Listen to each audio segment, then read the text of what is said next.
Bienvenidos a un estudio más de la serie El Apocalipsis, un mensaje de esperanza. Hoy nos corresponde estudiar el tema el 666.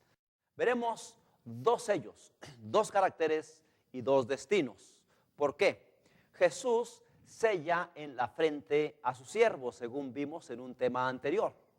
Pues Satanás también sella en la frente o en la mano a los suyos, según dice Apocalipsis 13:16. En la frente de los que son sellados por parte de Dios, les queda escrito el nombre de Dios, Apocalipsis 14:1. Y en la frente de los que son sellados por parte de Satanás, también les queda escrito un nombre, y en este caso es Babilonia la Grande, según dice Apocalipsis 17:5. Ahora, los sellados por parte de Dios están delante del trono de Dios, Apocalipsis 7:15. Mientras que los sellados por parte de Satanás beberán el vino de la ira de Dios, según registra Apocalipsis 14:10. Ahora, los sellados por parte de Dios cantan un cántico nuevo, Apocalipsis 14:4. Y los sellados por parte de Satanás son atormentados con fuego y azufre, Apocalipsis 14:10. Así que tenemos dos contrastes, dos sellos, dos destinos, dos caracteres y dos destinos eternos. Los sellados por parte de Dios estarán con Él para siempre, mientras que los sellados por parte de Satanás serán destruidos eternamente. Ahora, volvamos al libro del Apocalipsis. Abrámoslo allí en el capítulo 13, donde se nos presentan los dos aliados de Satanás, las dos bestias que luchan contra Dios. Apocalipsis capítulo 13, leeré algunos de esos pasajes.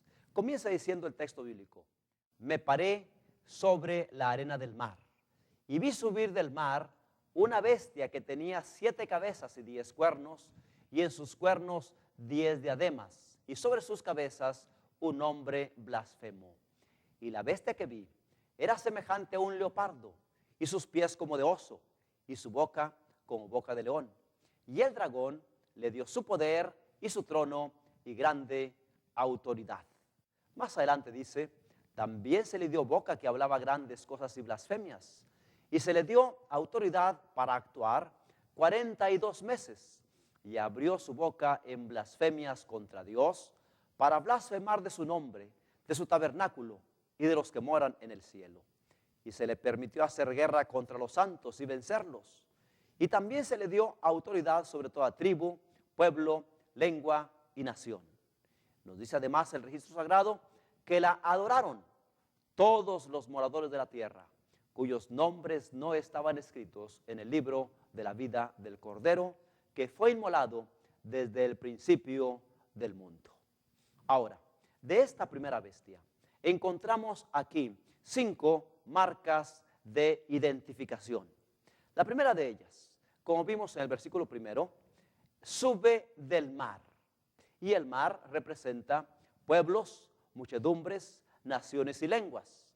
Esos simbolismos no son antojadizos. Apocalipsis 17:15 nos indica el significado de las aguas: pueblos, muchedumbres, naciones y lenguas. Así que, si esta bestia surge del mar, indica que esta organización se establece o surge dentro de un territorio poblado o densamente poblado.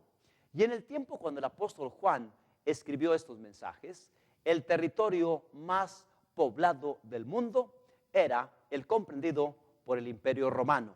Por lo tanto, esta primera marca identificadora nos señala que esta organización surge dentro del Imperio Romano. Segunda marca de identificación: tiene 7 cabezas. Las cabezas son, según Apocalipsis 17:9, son 7 montes. Y esto ya es muy sugestivo, puesto que a la ciudad de Roma se le conoció en la antigüedad, y todavía algunos así la reconocen, como la ciudad de los 7 montes o las 7 colinas. No hace mucho que tuve oportunidad de estar nuevamente en la ciudad de Roma, y la guía que nos dio un recorrido turístico por toda la ciudad, nos fue mencionando y mostrando lo que los antiguos reconocían como los 7 montes o las 7 colinas de la ciudad de Roma. Por lo tanto, esto no solo nos ubica en el Imperio Romano, sino también en Roma. Otra marca tenía 10 cuernos. ¿Qué representan los cuernos?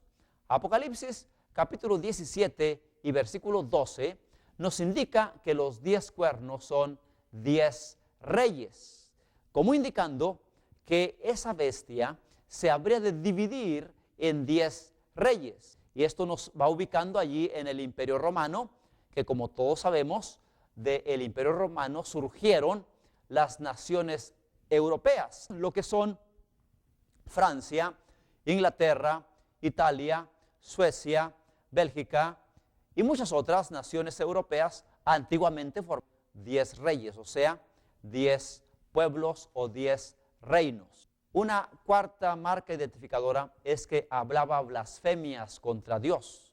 Aquí entramos ya a un terreno religioso, porque blasfemar contra Dios es tratar de ocupar el lugar que le corresponde a Dios.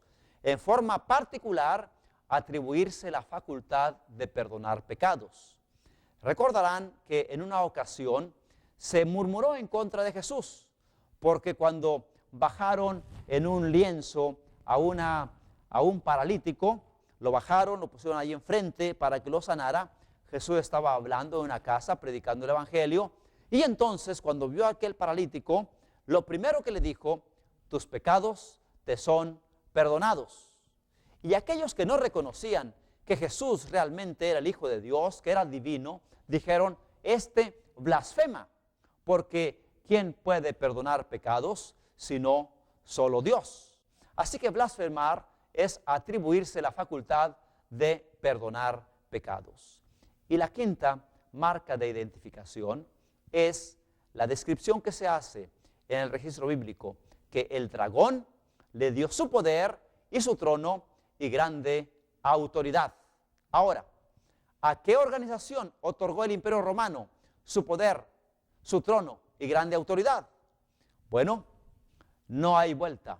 Sencillamente, la única institución que reúne todas estas características está claramente identificada por la historia.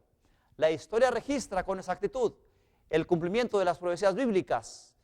Y debo decirles con todo respeto que la Iglesia Católica Apostólica Romana reúne todas estas marcas de identificación. La historia registra con exactitud el cumplimiento de esas profecías y esta organización reúne esas características. Veamos, la Iglesia Católica Apostólica y Romana surgió dentro del Imperio Romano, un territorio densamente poblado, las aguas de las cuales la vio salir el profeta. Se establece en la ciudad de las 7 colinas, en Roma. Recibe poder y autoridad del Imperio Romano y se atribuye el poder de perdonar pecados, lo cual es blasfemia contra Dios. Saben, miren, hace poco que estuve allí en la ciudad de Roma, fui una vez más a la Catedral de San Pedro, que es la catedral más importante de la Iglesia Católica a nivel mundial. Pues a la entrada, ya en lo que es la nave principal, hay un cubículo muy especial en donde hay un sacerdote dentro, un padre de la iglesia. Y ante ese padre y en ese cubículo vi una fila de personas formadas para llegar ante él en su momento, arrodillarse allí y entonces confesar sus pecados. Es un confesionario. Y la declaración pronunciada por el sacerdote ante cada uno de los que se presentan para confesarse, en latín es ego te absolvo. Y ego te absolvo no es otra cosa más que yo te absuelvo, indicando que se le absuelve de la culpa de pecado. De modo que esas 5 marcas de identificación se cumplen con exactitud en la Iglesia Católica. Pero hay otras características confirmatorias. Por ejemplo, leemos allí en el Apocalipsis capítulo 13, versículo 3, se le dio poder para actuar 42 meses. Luego nos habla que recibiría una herida de muerte. Su herida mortal sería sanada y se maravillaría toda la tierra en pos de la bestia. Pero antes de pasar a analizar esos aspectos, ¿por qué no leemos? Si gustan, vayamos específicamente a Apocalipsis capítulo 13. Leeré algunos pasajes, por ejemplo, el versículo 3. Vi una de sus cabezas como herida de muerte, pero su herida mortal fue sanada y se maravilló toda la tierra en pos de la bestia. Y adoraron al dragón que había dado autoridad a la bestia, y adoraron a la bestia diciendo, ¿quién como la bestia y quién podrá luchar contra ella? También se le dio boca que hablaba grandes cosas y blasfemias, y se le dio autoridad para actuar 42 meses. Permítanme explicar un poco eso de que el dragón le dio su poder y su trono y grande autoridad. ¿Quién es el dragón? Aquí mismo, Apocalipsis capítulo 12 y versículo 9, 12:9, nos dice quién es el dragón. Y fue lanzado fuera, Apocalipsis 12:9, y fue lanzado fuera el gran dragón, la serpiente antigua que se llama Diablo y Satanás. ¿Quién es el dragón? No hay pierde. Satanás es el dragón que está detrás de muchas organizaciones humanas para conducirlas a luchar en contra del pueblo de Dios. Miren, Apocalipsis capítulo 12 nos presenta que el dragón Satanás actuó a través del imperio romano en el tiempo de Jesús para tratar de matar a Jesús. Podemos leer, por ejemplo, Apocalipsis 12, versículos 1 al 3. Apareció en el cielo una gran señal, una mujer vestida del sol con la luna debajo de sus pies y sobre su cabeza una corona de 12 estrellas. Y estando encinta, clamaba con dolores de parto en la angustia del alumbramiento. También apareció otra señal en el cielo. He aquí un gran dragón escarlata que tenía 7 cabezas y 10 cuernos, y en sus cabezas 7 diademas. Y su cola arrastraba la tercera parte de las estrellas del cielo y las arrojó sobre la tierra.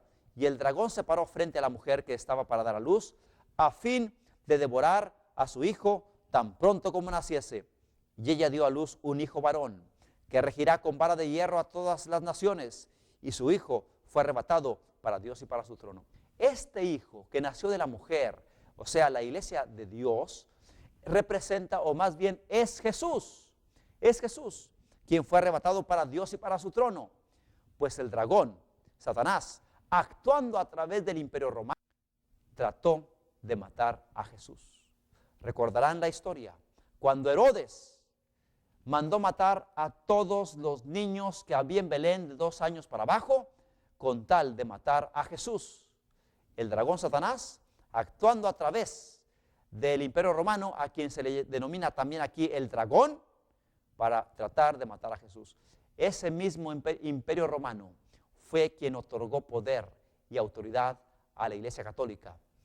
Puso ejércitos enteros a sus órdenes a fin de que lograra sus propósitos. Y esto lo vemos en el tiempo de supremacía que ocupó durante toda la Edad Media, que aquí se presenta como 1260 años o 42 meses. Dice Apocalipsis 13:5, y se le dio poder para actuar 42 meses. 42 meses equivale a 2 años y medio.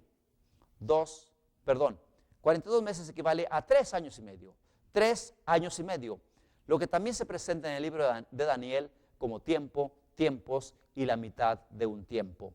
42 meses equivale también a 1260 días. Pero aquí estamos en términos proféticos. Por lo tanto, un día equivale a un año. Y si estamos hablando de 42 meses, 42 multiplicado por 30, que es la forma como se considera un mes civil de 30 días, 42 por 30 nos da 1260 años. Ahora, ¿Cómo se inició este periodo?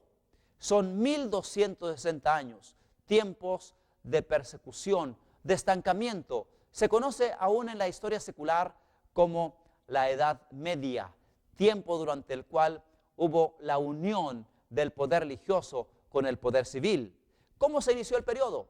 Se inició con estos detalles. Permítanme mencionar que en el año 533, Justiniano, un emperador romano, emitió un decreto de que el obispo de Roma fuera el obispo de toda la cristiandad. Debo decir que hasta entonces había dentro del cristianismo 4 obispados, o sea, 4 centros principales del cristianismo, encabezados, por supuesto, por un obispo. Uno estaba en Jerusalén, donde se inició el cristianismo, por supuesto. Otro en Antioquía, que fue otro centro importante del cristianismo en los primeros siglos. Otro estaba en Roma, por supuesto, en Roma. Y otro en Cartago, en el norte de África. Pero poco a poco, gradualmente, de entre estos 4 obispos y 4 sedes, 4 obispados, el obispo de Roma fue adquiriendo mayor autoridad, mayor posición, cierta supremacía sobre los otros 3 obispados, hasta que se emitió el decreto de que el obispo de Roma fuera el obispo de toda la cristiandad. Pero ese decreto entró en vigencia hasta el año 538, cuando Belisario, un general romano, venció a los ostrogodos, quienes se oponían al edicto de Justiniano, y así se inició el poder absoluto del obispo de Roma, llamado el Papa. ¿Qué año? 538 de la era cristiana. Ahora, ¿cómo terminó el periodo? Muy bien, súmenle a 538 1260, porque es el tiempo de los 42 meses, durante los cuales esta organización recibiría poder para gobernar, recibiría autoridad para actuar. 42 meses. Muy bien, 538. Le sumamos 1260 y nos lleva a 1798. ¿Qué ocurrió en ese año en relación con el Vaticano? Pues en 1798, exactamente el 15 de febrero, Napoleón Bonaparte ordenó a uno de sus generales, el general Alejandro Berthier, que tomara prisionero al Papa Pío VI. 1798, nos encontramos en el tiempo cuando Napoleón Bonaparte está extendiendo los dominios de Francia. Él se rebela y no acepta ser coronado por el Papa. Y entonces el Papa lanza una excomunión contra él. Y entonces el emperador Napoleón Bonaparte ordena a sus ejércitos franceses que entren a la misma Capilla Sixtina y tomen prisionero al Papa. Era el Papa Pío VI, quien se encontraba en la Capilla Sixtina celebrando sus 23 años de coronación. Y así el general Berthier entró y tomó prisionero al Papa, y terminó así el poder que había tenido durante los 1260 años o los 42 meses. En esa forma ocurrió la herida mortal. Exactamente 1260 años después de iniciado su poder. Ahora, ¿cómo fue sanada esa herida mortal? La Biblia registra, Apocalipsis 13:3, que esa herida mortal sería sanada. Bueno, eso ocurrió en tiempos ahora ya más recientes. La herida mortal fue sanada. ¿Cómo? Restaurándose otra vez su poder. Y esto la historia nos indica que en el año 1929, algunos años después de la Segunda Guerra Mundial, un dirigente italiano llamado Benito Mussolini hizo un tratado con el Papa Pío XI. Esto ocurrió exactamente el 11 de febrero de 1929, tratado que se conoce como Tratado de Letrán, porque se realiza en una catedral de Roma, la Catedral de San Juan de Letrán. Allí se realizó ese tratado. ¿En qué consistía ese convenio entre el gobierno italiano y el Papa?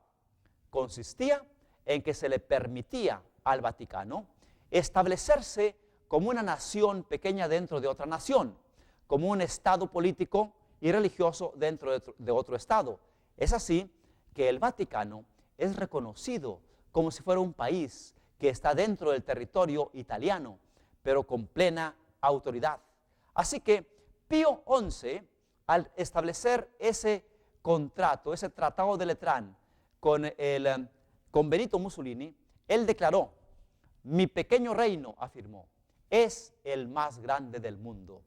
La prensa italiana y del exterior le daban la razón, pues con la firma del Tratado de Letrán, que reconocía la soberanía del Estado del Vaticano, un pequeño y lujoso feudo de 144 hectáreas, la Iglesia Católica clausuraba un pleito iniciado casi un siglo atrás, cuando las consecuencias políticas del poder temporal del papado la habían puesto en una de las situaciones más difíciles de su historia. Así comenzó el sanamiento de la herida mortal. Pero el pasaje todavía dice, el Apocalipsis 13:3, y se maravilló toda la tierra en pos de la bestia. A partir de allí hubo un crecimiento a nivel mundial, incluso acá en América. Ustedes sabrán que Estados Unidos surgió como una nación protestante que no tenía ningún nexo con el Vaticano. Incluso quienes fundaron Estados Unidos, allá las primeras 13 colonias en la costa del Atlántico, venían buscando establecer una iglesia sin papa y un imperio sin rey. Pues el 10 de enero de 1984, esta nación protestante, Estados Unidos, estableció relaciones diplomáticas con el Vaticano. Había habido unos intentos a mediados del siglo pasado de que se establecieran relaciones diplomáticas, pero muchos de los congresistas del Congreso norteamericano eran todavía protestantes o evangélicos y rechazaron la propuesta de establecer relaciones diplomáticas con el Vaticano. Pero a fines del siglo se restablecen las relaciones diplomáticas. Después de eso, un poco más adelante, 1992, 21 de septiembre de 1992, se restablecen las relaciones diplomáticas con México durante el gobierno de don Carlos Salinas de Gortari. Relaciones diplomáticas que estaban rotas. ¿Desde cuándo? Los que conocen un poco de historia sabrán que don Benito Juárez, al establecer las leyes de reforma, expropió los bienes del clero, rompió relaciones diplomáticas con Roma y le quitó los poderes y las facultades que la Iglesia Católica había tenido aquí en México, porque antes de don Benito Juárez, o aún en sus tiempos, la Iglesia tenía el control de los panteones y de muchos otros elementos religiosos. La Iglesia tenía el control, pero Benito Juárez hizo una separación. Como dijera Jesús, dad a César lo que es de César y dad a Dios lo que es de Dios. Y allí estuvo la Iglesia Católica con sus limitaciones aquí en México. Pero ahora, a partir de 1992, otra vez hay relaciones diplomáticas con México y se abre una embajada de México en el Vaticano y también se recibe en México al representante del Vaticano. Ahora, hasta aquí vemos que la herida mortal va siendo sanada y prácticamente en nuestros días está totalmente sanada. Ustedes saben de las frecuentes visitas del Papa Juan Pablo II a México. En una de esas, escuchando a un comentarista en la televisión, decía, bueno, pero ¿por qué es que tanta gente sale a recibirlo? Creo que fue cuando se presentó allá en Chalco, allá cerca de la Ciudad de México. Muchas gentes, millones de personas salieron a verlo. Y él está asombrado, dice, bueno, pero ¿por qué es que tanta gente sale a verlo? La otra persona que comentaba con él en la televisión dijo, bueno, es que es el vicario de Cristo. Es el vicario de Cristo, dijo ella. Así que pues por eso se le recibe como el vicario de Cristo.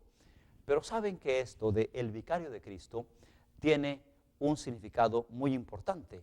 Apocalipsis 13:18 cierra diciendo, aquí hay sabiduría.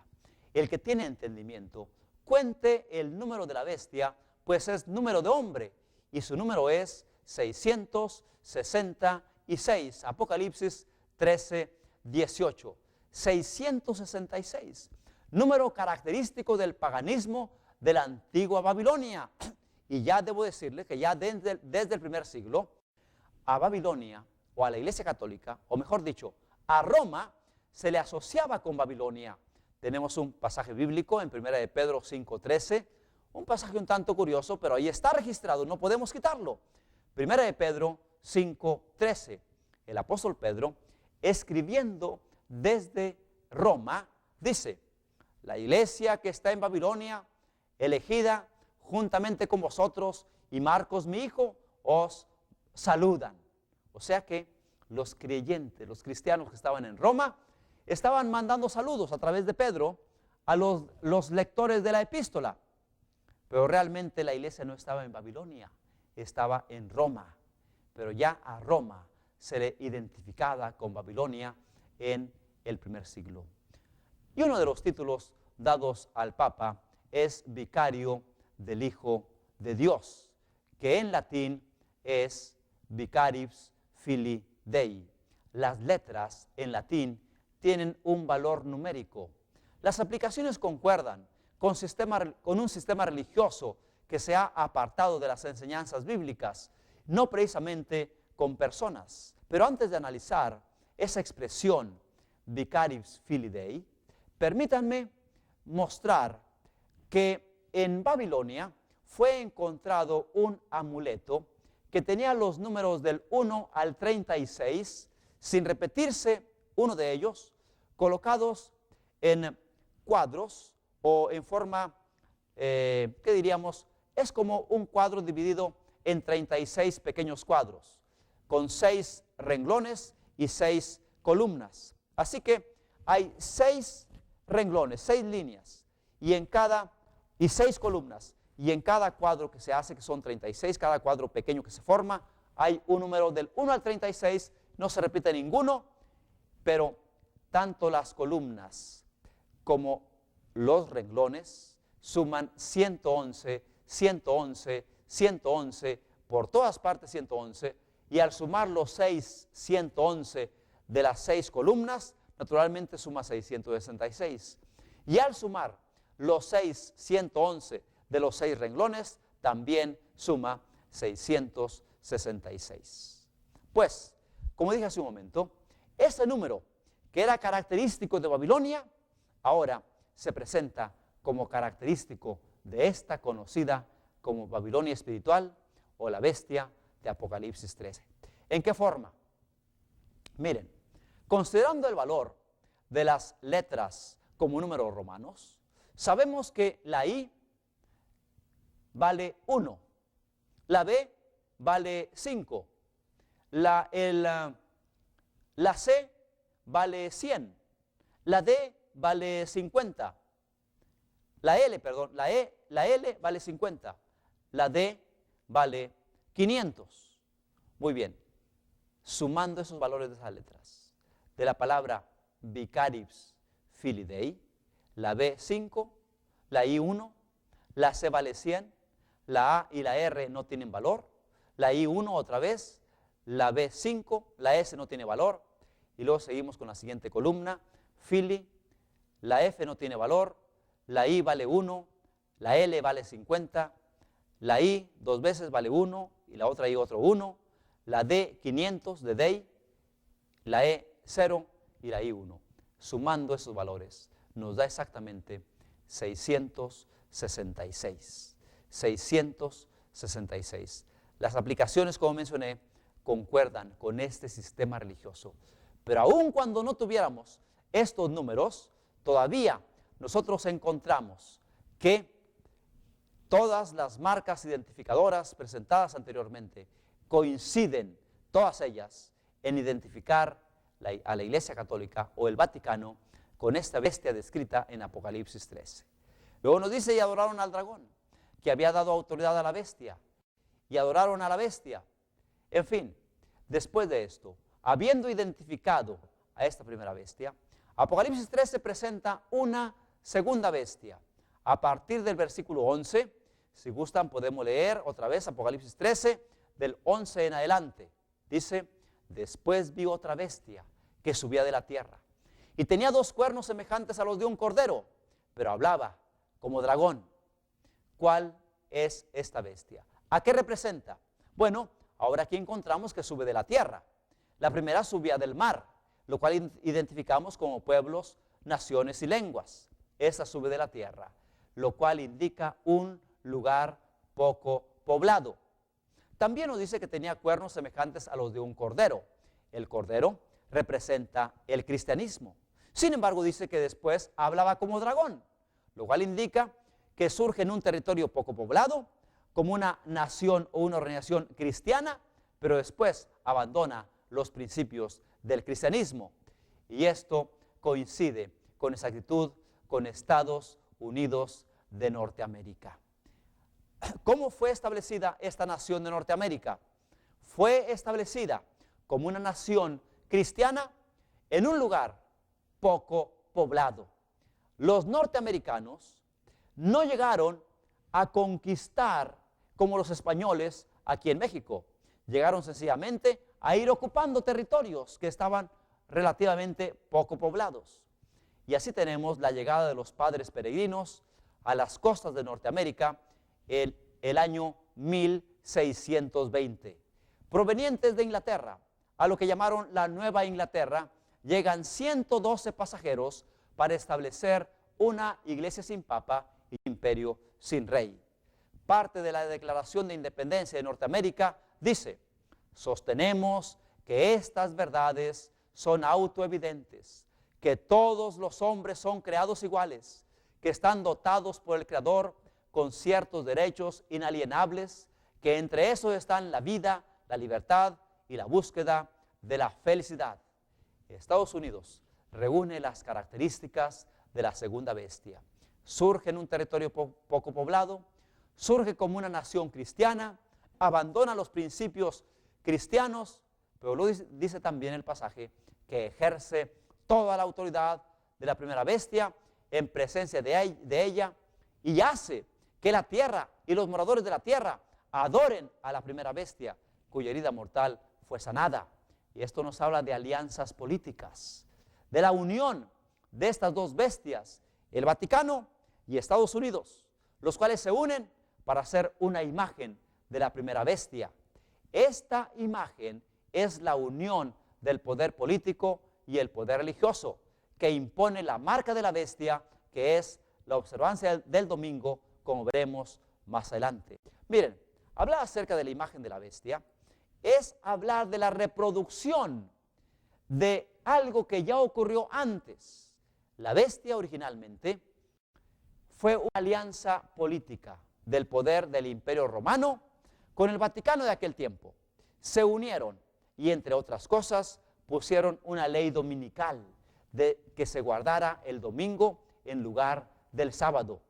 Hacer una imagen de eso es que en el tiempo del fin, otra vez, un poder político, ahora no el Imperio Romano, ahora Estados Unidos de Norteamérica, una nación muy poderosa a nivel mundial, se une también ahora con el Vaticano de nuestros días. Se unen para hacer una imagen de la primera bestia.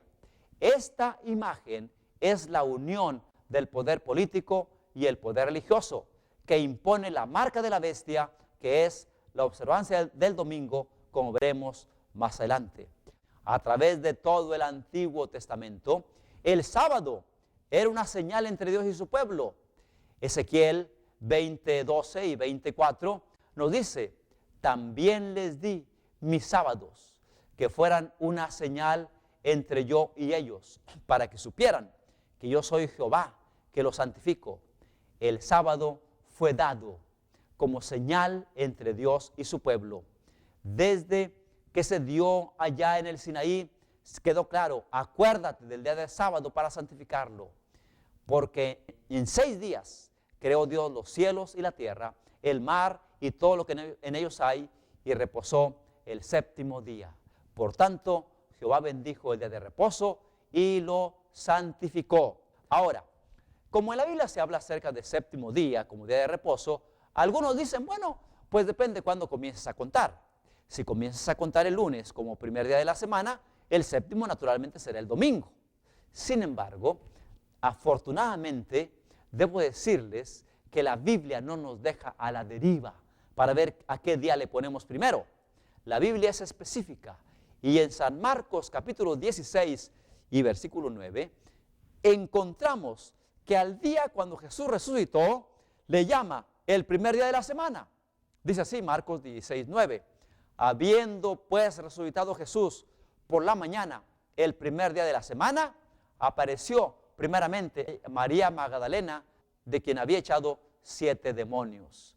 Naturalmente, nadie va a discutir que el día cuando Jesús resucitó fue el domingo, pues la Biblia llama al domingo primer día de la semana. Y si el domingo es el primer día de la semana, pues naturalmente el séptimo, ¿cuál será? Nada menos que el sábado. Ahora, es un hecho generalmente admitido por los protestantes que las Sagradas Escrituras no autorizan en ninguna parte el cambio del día de reposo. Esto se confirma en publicaciones de la Sociedad Americana y de Tratados y la Unión Americana de Escuelas Dominicales. Una de estas obras reconoce y dice que el Nuevo Testamento no dice absolutamente nada en cuanto a un mandamiento explícito en favor del día de reposo o a reglas definidas relativas a su observancia. Eso está en Jorge Eliot, El sábado que permanece, The Abiding Sabbath, página 184. Hasta la época de la muerte de Cristo, ningún cambio se había hecho en cuanto al día.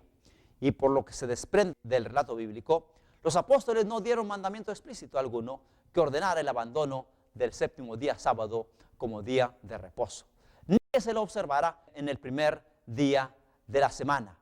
De modo que el sábado sigue siendo el día de reposo. Permítanme contarles una experiencia que tuve cuando estudiaba en la Universidad Pontificia de México. Entre los estudios que he realizado, tuve la oportunidad de que se me permitiera estudiar en esta universidad. En ese tiempo yo era director de un departamento para la iglesia allí en la Ciudad de México.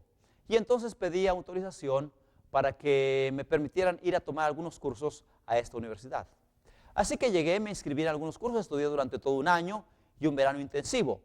Pero una experiencia que no olvido es una mañana cuando, estando sentados para tomar una clase, el profesor de la materia, que era un doctor en teología, doctor en filosofía, acostumbraba que oráramos antes de empezar la clase. Así que cada día le pedía a algunos de los padres que llegan allí para cursos de posgrado que tuviera una oración. Y entonces ese día me pidió a mí que orara. Me puse de pie e hice una oración como acostumbramos orar nosotros los evangélicos, pidiéndole a Dios que ayudara al profesor, que lo asistiera en la presentación, en la dirección de la clase, que nos ayudara a nosotros para entender la clase, en fin, una oración. Y al final, en el nombre de Cristo, etc. Pues cuando terminé de orar, el compañero que estaba a mi lado me dice: oye, ¿y tú quién eres? Estaba sorprendido naturalmente por la forma como me escuchó orar. Le dije: bueno, un estudiante más. No, ¿tú quién eres? Le dije: mira, la clase ya había empezado. Le dije: mira, después hablamos, terminando la clase hablamos. Así que estaba ansioso porque la clase terminara y tan pronto terminó me llamó: a ver, ven para acá. ¿Quién eres tú? Y entonces yo, sin más vuelta, le dije: mira, yo soy un pastor de la iglesia adventista del séptimo día. Casi se va para atrás de sorpresa al saber que yo, como pastor adventista, estaba allí estudiando. Y entonces me preguntó: bueno, ¿y cómo entraste aquí? Para entonces yo tenía una licenciatura en teología, una maestría en teología. Le dije: bueno, pues metí mis documentos, los analizó el consejo y el secretario me dio mi carta de aceptación. Así que aquí estoy. Dice: bueno, mira, aquí no vas a tener problemas, me dice este compañero. Aquí no vas a tener problemas. Nada más no hables de la bestia, ni del sábado, ni del 666. Y entonces le pregunté: bueno, ¿y tú cómo sabes que nosotros hablamos de esto o que damos estos temas? Dice: bueno, mira, es que yo tengo unos primos que son adventistas del séptimo día. Y entonces le pregunté, mirándole a los ojos directamente: bueno, ¿y qué piensas tú? acerca del día de reposo. Y me dijo, pues que es el sábado. El sábado es el día de reposo, no podemos cambiar eso. Y entonces, en forma más serio y formal, le pregunté, bueno, y si tú sabes que el sábado es el día de reposo, ¿por qué no lo enseñas en tu parroquia? Y él me contestó con esas palabras, que aún están claras en mi mente. Él dijo, no te imaginas lo que sería cambiar 2000 años de tradición. Y prefieres enseñar tradiciones. Me dice, bueno, tú sabes, uno se debe al sistema.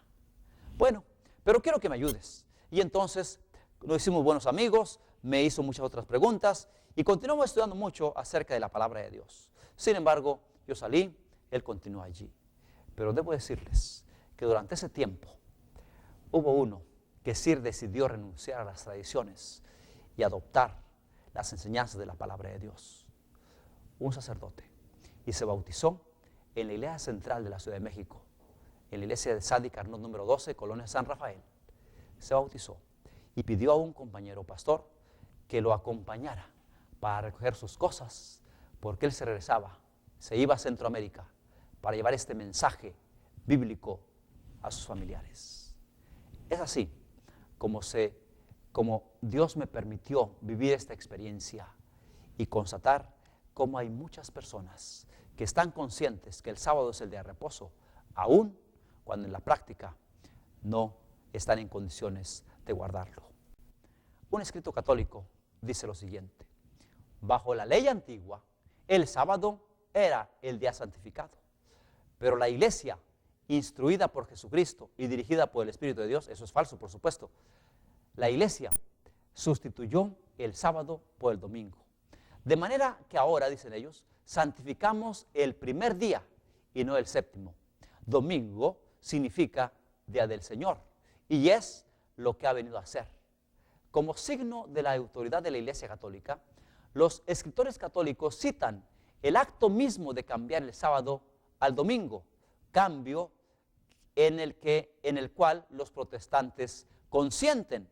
Ellos dicen, porque al guardar los protestantes estrictamente el domingo, reconocen el poder de la iglesia para ordenar fiestas y para imponerlas o pena de incurrir en pecado.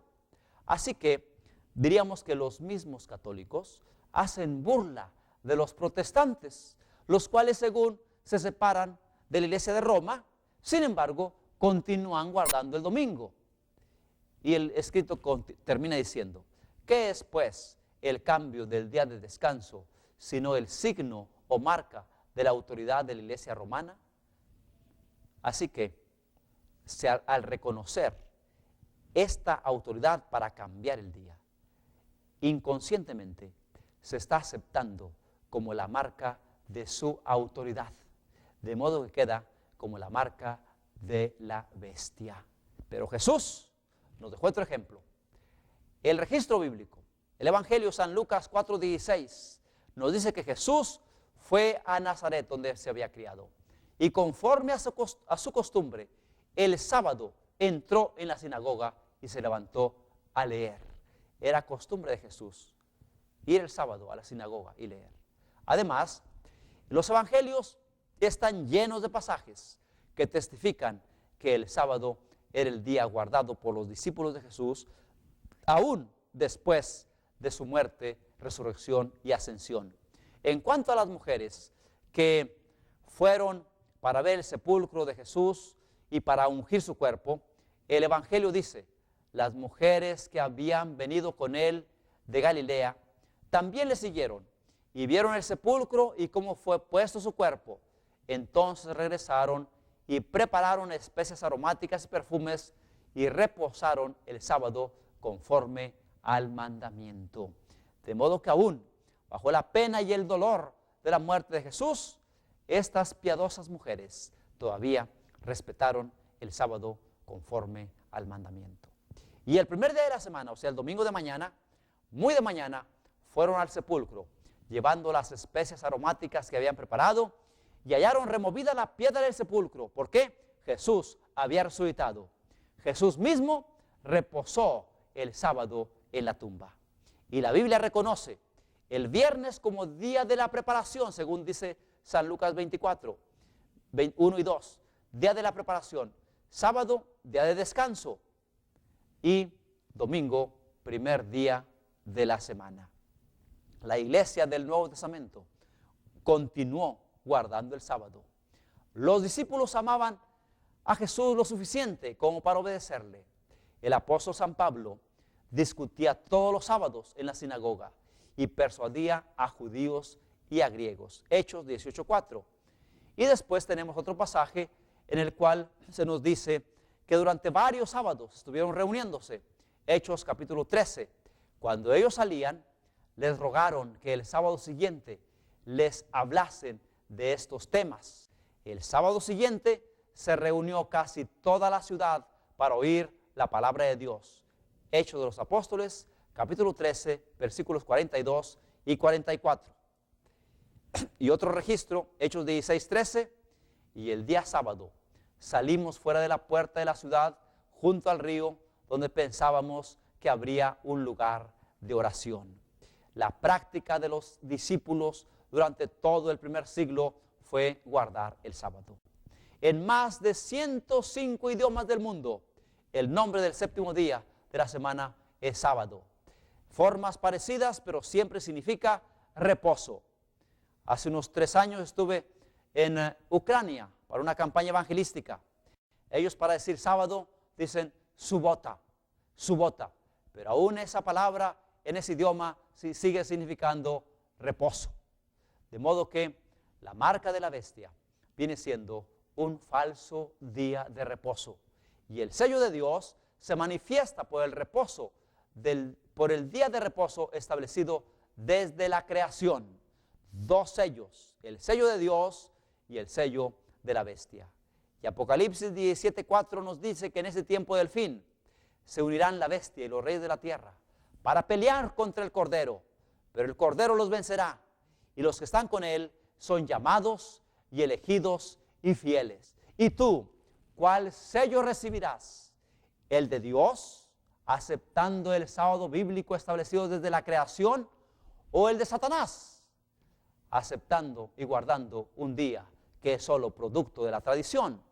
Recuerda, solo hay 2 sellos, o el de Dios o el de Satanás. 2 marcas que quedan impresas, el carácter de Dios o el carácter de Satanás. Y 2 destinos eternos, la vida eterna en Cristo Jesús o la perdición y muerte eterna con todos aquellos que adoran a la bestia y a su imagen y al dragón. 2 destinos, las acciones y decisiones diarias determinan nuestro destino eterno. Recuerda, los sellados reflejan el carácter de Dios. Yo espero que tú, mi apreciado oyente, estés consciente de esto y tomes una decisión del lado de Cristo Jesús. Los que están con Él son llamados y elegidos y fieles. Y si bien atravesarán por diversos problemas y ataques, solo en Cristo Jesús hay seguridad. Y al final se les presenta entre los que siguen a Cristo por donde quiera